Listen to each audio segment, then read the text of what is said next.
안녕하십니까. 세상 읽어주는 남자 이상훈입니다. 오늘은 이나노에 대해서 한 말씀 드리겠습니다. 최근 그 파운드리 시장을 보면 삼성이 테슬라의 그 AI6 칩을 이나노에서 대규모 수주하면서 루즈했던 최첨단 노드 경쟁에도 불이 붙는 양상입니다. 여전히 애플, AMD, 퀄컴 등이 파운드리 파트너로서 TSMC를 선호하는 움직임에 큰 변화는 없습니다. 하지만 삼성이 무려 이나노 2세대 노드로 불리는 SF2P 노드를 통해서 무려 22조 원 규모의 그 테슬라 칩을 수주하면서 삼성 이나노에 대한 시장 관심도 커진 것만은 틀림없을 것입니다.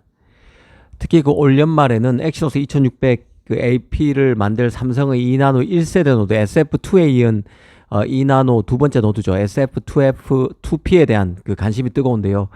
그런 만큼 삼성의 이나노 노드 수주 현황을 서머리하는 것도 의미 있을 것 같습니다. 특히 서머리 가운데는 아직 그 루머 수준의 수주가 대부분이지만 이 가운데 실제 수주로 기결되는 물량도 적지 않을 것이란 게 개인적인 생각입니다. 우선 오피셜부터 보겠습니다. 테슬라의 AI6 칩이 단연 첫 손에 꼽히죠. 이 차세대 자율주행 기술을 구현한 이나노 칩인 그 AI6 칩은 삼성의 테일러 이나노 2세대 노드인 SF2P로 만들게 됩니다. 주목되는 대목은 향후 그 AI6 칩의 저변이 크게 넓어질 수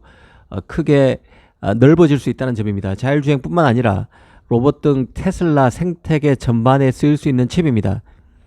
머스크가 삼성이 밝힌 165억 달러의 수주 규모, 하나로는 22조 원에 육박하는데요. 이 정도 수주 규모가 최소한의 규모라고 밝힌 것에서도 이는 잘 나타납니다. 삼성 이나노 수주는 테슬라만 있는 게 아닙니다. 토종 스타트업인 디벡스도 자신의 NPU를 삼성 이나노 2세대 노드인 SF2P에서 만든다고 공식화했습니다. 이 삼성의 경우는 이번에 그 테슬라 물량을 잡긴 했지만 워낙 빅테크와의 그 수주 경쟁에서 TSMC에 밀리다 보니 그간 스타트업 수주가 많았습니다. 이나노에서 NPU DX M2 칩을 만들기로 한 디벡스 같은 경우는 앞서 삼성 파운드리 5나노를 통해서 DX M1을 양산한 업체입니다.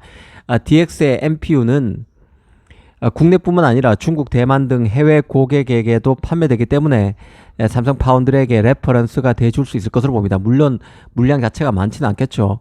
리벨리온, 텐스토렌트, 그로크, 하이퍼 엑셀 등도 삼성의 스타트업 고객인데요. 이나노 고객은 아직 아닌 상태입니다.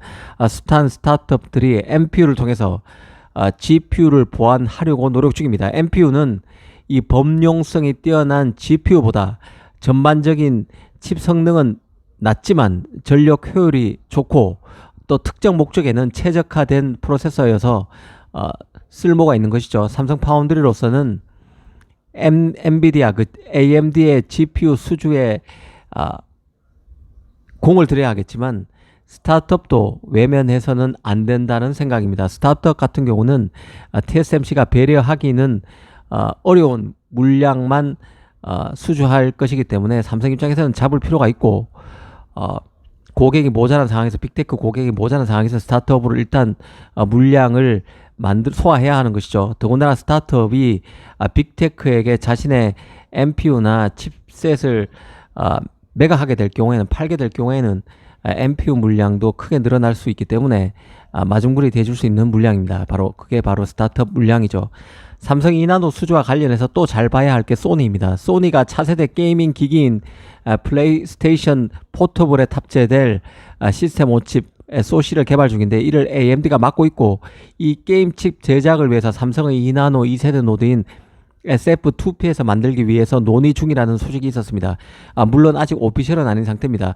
팁스터 주칸 로스레브 발인데요. AMD가 삼성 엑시노스의 GPU를 책임지고 있고 TSMC의 단가 인상 등으로 팹리스들의 삼성 파운드리 타진 가능성이 커지는 상황에서 나온 얘기라 신빙성이 없지 않다는 생각입니다. 물론 변수는 있는데요. 소니의 그 게임용 휴대용 게임 장치 출시를 소니가 그 계획 중이라고는 하지만 실제 출시는 2028년 정도입니다. 아직 시간이 있는 것이죠. 프로젝트가 엎어질 가능성도 배제하긴 어렵습니다. 다만 소니가 게임 분야를 플레이스테이션에서 더 확장하려는 의지가 강하고 사내에서 칩 개발 프로젝트도 얘기가 계속 꾸준히 흘러나오고 있는 상황입니다. 그런 관점에서 보면 이번 소식도 잘 살펴볼 값어치가 있다는 생각입니다. 특히 파운드리와 관련해서 일본은 TSMC와 협력을 강화해 왔는데요. 그간 TSMC는 일본에서 합작 모델을 적용해서 팹 확장에 따른 리스크를 줄여왔습니다. 구마모토의 12인치 팹도 그런 경우인데요. 소니 덴소와 함께 투자하고 있는 것이죠. TSMC가 함께 투자하고 있습니다. 이 팹의 경우는 일본 정부가 들어가는 투자금의 40%를 보조금으로 지원도 하고 있습니다. 소니가 활용할 가능성이 크다는 이번에 그 가능성이 제기된 삼성 이나노 파운드리의 경우는 현지 업체로 라피더스라는 현지 파운드리도 있는 것이죠. 사실 이나노는 TSMC, 삼성, 인텔 정도나 비벼보는 최선단 노드인데요. 인텔도 사실상 탈락했다고 보면 TSMC, 삼성 두 군데 정도입니다. 일본도 뒤늦게 IBM의 힘을 빌어서 경쟁 구도에 라피더스가 뛰어든 상태입니다.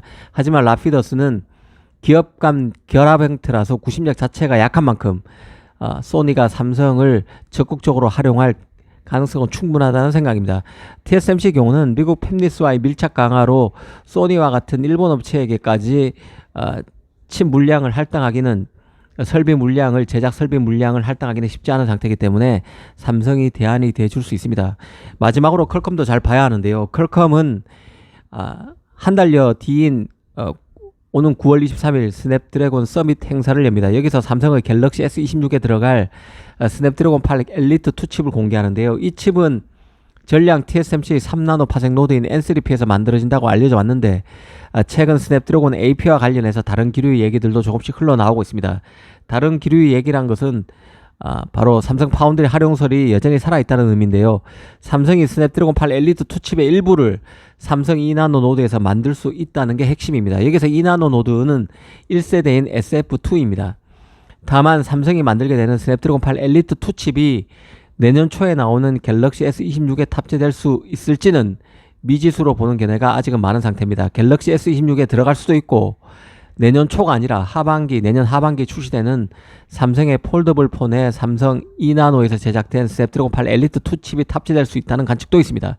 다만 무게중심은 S26에 들어갈 가능성보다는 하반기 삼성 폴더블 폰에 더 쏠리는 상황입니다.